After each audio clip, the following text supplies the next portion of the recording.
country against another country. Uh-huh. But I found out that it's not totally restricted to that. So I wanted to be the first guy to actually compete against all these other tall ships from different countries. Uh-huh. And I was. That was in 1978. Wow. And well, after I bought this boat, I applied for an application to be able to be qualified, and they sent me all the requirements for qualification. And it took me 3 months to put it Get you a together. chilled glass. Oh. No, this is fine. I drink right out the Yeah. bottle. I'm fine. Okay. That was oh crap, let's see.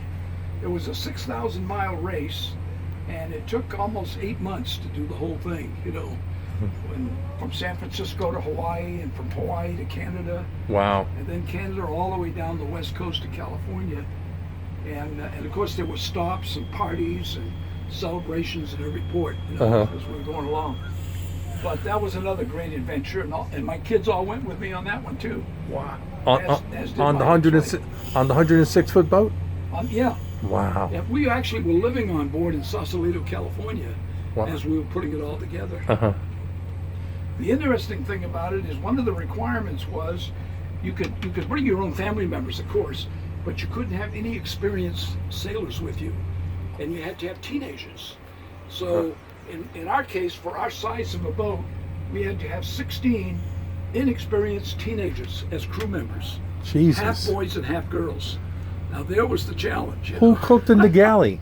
Huh? Who cooked in the galley? One of those kids, one of the girls, wanted to do the galley duty, and so she, along with my wife, did all the cooking for everybody.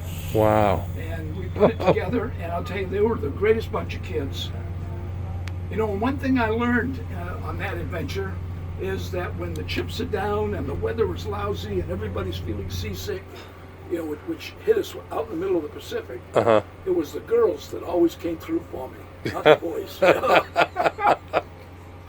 Resilient. The boys were stronger, and you know, and all of that. But boy, as soon as they got seasick, they fell apart. You know? One of them kept asking me to throw him over the side. He says, "I just want to die." He says, "I can't take this anymore."